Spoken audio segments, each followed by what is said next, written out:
भारत से इतनी नफरत क्यों करता आया है भुट्टो खानदान। बिलावल भुट्टो ने भारत के पीएम नरेंद्र मोदी पर अपमानजनक टिप्पणी करके अपनी नस्ल का चिट्ठा खोल दिया है। कैसे मुंबई से जूनागढ़ होते हुए पाक में बसा भुट्टो का कुनबा। बिलावल भुट्टो जरदारी ने मुंबई के कैथेड्रल स्कूल का नाम अपनी मां बेनजीर भुट्टो से जरूर सुना होगा। जब पाकिस्तान 1947 में बना तो बिलावल के नाना जुल्फिकार अली भुट्टो इस स्कूल से निकल चुके थे। भुट्टो परिवार 1947 में पाकिस्तान नहीं गया था। मुसलमानों के लिए बने पाकिस्तान में भुट्टो खानदान 1950 में शिफ्ट हुआ। उनके राजनीतिक दुश्मन इस मुद्दे पर उनकी पाकिस्तान को लेकर निष्ठा पर सवाल उठाते रहते हैं। इस निशाने से बचने के लिए भुट्टो कुनबे को एक ही काट नजर आती है, वो है भारत का कसकर विरोध करना। बिलावल भुट्टो जरदारी ने कुछ दिन पहले न्यूयॉर्क में अपनी प्रेस कॉन्फ्रेंस में प्रधानमंत्री नरेंद्र मोदी को गुजरात का कसाई कहा। बिलावल की इस गटर बयानबाजी पर हैरत करने की आवश्यकता नहीं, क्योंकि उन्हें पता है कि उनके भारत विरोध में ही उनके भविष्य की संभावनाएं छिपी हुई हैं। वो जितना ज्यादा भारत और हिंदू विरोध करेंगे उतने ही अपने मुल्क में लोकप्रिय होंगे। ये उन्होंने अपने नाना जुल्फिकार अली भुट्टो के भारत को लेकर दिए 20 बयानों को पढ़कर सीख लिया होगा। जुल्फिकार भुट्टो का कई अर्थों में भारत से करीबी संबंध था। उनके मुंबई और जूनागढ़ से रिश्तों की जानकारी जग जाहिर है। भुट्टो जब मुंबई के प्रतिष्ठित कैथेड्रल स्कूल में पढ़ रहे थे तब उनके परम मित्र थे पीलू मोदी, जो राज्यसभा में भी रहे। पीलू मोदी ने अपनी किताब जुल्फी माय फ्रेंड में एक जगह लिखा भी है, हालांकि हम दोनों घनिष्ठ मित्र थे 1946 में, पर जुल्फिकार टू नेशन थियरी पर यकीन करते थे। वो जिन्ना के आंदोलन को सही मानते थे। इसके विपरीत उन्हें कभी ये बात समझ नहीं आ रही थी कि भारत धर्म के नाम पर बटेगा। भुट्टो के पिता सर शाहनवाज भुट्टो देश के विभाजन से पहले मौजूदा गुजरात की जूनागढ़ रियासत के प्रधानमंत्री थे। भुट्टो की मां हिंदू थी। निकाह से पहले उनका नाम था लक्खीबाई, बाद में नाम हो गया खुर्शीद बेगम। वो मूलतः राजपूत परिवार से संबंध रखती थी। उन्होंने निकाह करने से पहले ही इस्लाम स्वीकार किया था। कहने वाले कहते हैं कि शाहनवाज और लक्खीबाई के बीच पहले मुलाकात जूनागढ़ के नवाब के किले में हुई। वहां पर लक्खीबाई भुज से आई थी। शाहनवाज भुट्टो जूनागढ़ के प्रधानमंत्री के पद पर 30 मई 1947 से लेकर 8 नवंबर 1947 तक रहे, यानी पाकिस्तान बनने के कई महीनों के बाद तक। जब बेनजीर भुट्टो की निर्मम हत्या हुई थी तब जूनागढ़ में भी शोक की लहर दौड़ गई थी। वहां के बाशिंदे बेनजीर भुट्टो को कहीं न कहीं अपना ही मानते थे। जूनागढ़ शहर की जामा मस्जिद में इमाम मौलाना हाफिज मोहम्मद फारूक की अगुवाई में उनकी आत्मा की शांति के लिए नमाज भी अदा की गई थी। एक बड़ा सवाल ये भी है कि देश के विभाजन के वक्त भुट्टो और उनका परिवार पाकिस्तान क्यों नहीं चला गया। जब गांधी जी की 1948 में हत्या हुई तब वो अमेरिका में पढ़ रहे थे। संयोग से वहां पर पीलू मोदी भी थे। वो मोदी को सांत्वना दे रहे थे। वो जिन्ना की 11 सितंबर 1948 को मौत के वक्त भी मुंबई में थे। ये सब जानकारी पीलू मोदी अपनी किताब में देते हैं। भुट्टो कुनबे के विरोधी इस मुद्दे को बार बार उठाते हैं कि ये देश के बंटवारे के तुरंत बाद पाकिस्तान शिफ्ट नहीं हुए थे। खैर, भुट्टो परिवार 1950 के बाद पाकिस्तान जाकर बसा।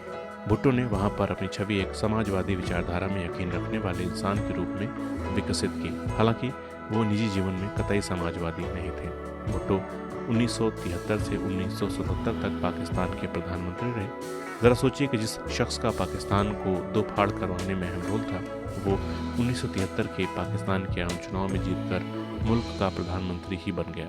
बना इसलिए क्योंकि उन्होंने न्यूयॉर्क में संयुक्त राष्ट्र सभा को संबोधित करते हुए हिंदुस्तान को अनाप शनाप बका था। इसके चलते पाकिस्तानी अवाम ने उनकी पाकिस्तान को तोड़ने के खता को माफ कर दिया। 51 वर्षों बाद उनके पौत्र ने उसी न्यूयॉर्क में भारत पर निशाना साधा। बहरहाल, भुट्टो 35 साल की उम्र में पाकिस्तान के विदेश मंत्री बन गए थे। 1965 में अयूब खान को उनके विदेश मंत्री भुट्टो द्वारा कश्मीर में घुसपैठियों को भेजने के लिए भड़काया गया था। शास्त्री ने इसका जवाब लाहौर की तरफ अंतर्राष्ट्रीय सीमा पार टैंक भेज कर दिया। ये लड़ाई ताशकंद यानी कि आज का उज्बेकिस्तान में सोवियत यूनियन की मध्यस्थता से शांति के साथ खत्म हुई, लेकिन अयूब खान से मतभेद होने के कारण उन्होंने अपनी नई पार्टी पीपीपी 1967 में बनाई।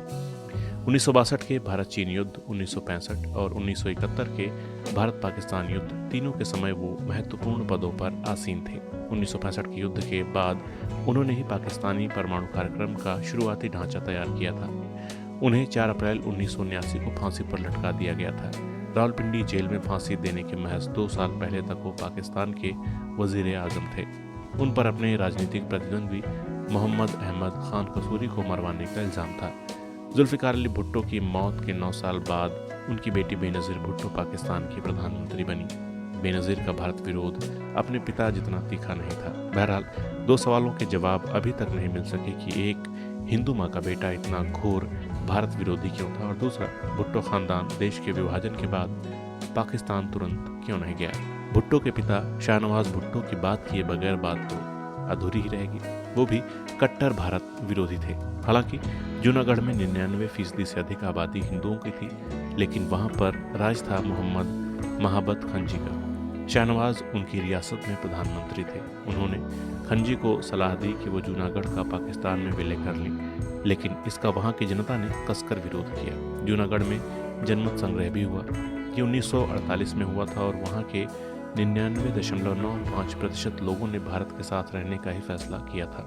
शाहनवाज की निजी जिंदगी के बारे में बात की जाए तो पाकिस्तान शिफ्ट होने के बाद उन्होंने बिब्बो नाम की एक अदाकारा से निकाह कर लिया। वो बला की खूबसूरत और हाजिर जवाब औरत थीं। उनकी आवाज़ में जादू था, शेर व शायरी में दिलचस्पी थी।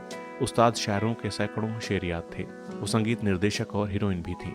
बिब्बो की माँ भी अच्छा गाती थी। वो दिल्ली से थी। बिब्बो महत्वाकांक्षी थी और छोटी उम्र में ही मुंबई चली गई थी। उन्होंने 1947 तक हिंदी फिल्मों में खूब नाम कमाया। रेलवे बोर्ड के पूर्व मेंबर और हिंदी फिल्मों के गहन जानकार डॉक्टर रविंद्र कुमार बताते हैं कि वो जब 1980 के दशक में वेस्टर्न रेलवे में नौकरी के दौरान मुंबई में पोस्टेड थे, तब उन्हें बिब्बो के बारे में जानकारी मिली। उसके बाद उन्होंने बिब्बो के संबंध के बारे में और पता लगाया। दरअसल बिब्बो समकालीन थीं देविका रानी, दुर्गा खोटे, सुलोचना, मेहताब, शांता आप्टे और नसीम बानो की। कहते हैं कि उनकी नसीम बानो से खूब पढ़ती थी, क्योंकि दोनों दिल्ली से थीं। बिब्बो देश के बंटवारे के बाद पाकिस्तान चली गई। एक तरह से वो अपने ठीक ठाक करियर को छोड़कर सरहद के उस पार चली गई थी। उन्होंने तब तक करीब 3 दर्जन फिल्मों में काम कर लिया था। बिब्बो ने मास्टर निसार और सुरेंद्र जैसे कलाकारों के साथ भी काम किया था। उन्होंने सुरेंद्र के साथ Manmohan, Jagirdar, gramophone singer, ladies only जैसी कामयाब फिल्मों में काम किया। पाकिस्तान में उन्होंने शाहनवाज भुट्टो से इश्क के बाद निकाह कर लिया। उन्होंने पाकिस्तान में दुपट्टा, गुलनार, नजराना, मंडी, कातिल जैसी फिल्मों में अपने अभिनय के जौहर दिखाए। उन्हें घोड़ों की रेस में पैसा लगाने का शौक था। बिब्बो ने शाहनवाज भुट्टो से शादी करने से पहले एक शादी भी की हुई थी। बहरहाल बिलावल भुट्टो जरदारी सही नक्शे कदम पर चल रहे हैं। आखिर उनका लक्ष्य तो पाकिस्तान का वजीर आज़म ही बनना है। उनके नाना भी विदेश मंत्री के बाद प्रधानमंत्री बने थे। देखिए क्या इतिहास अपने को दोहराता है।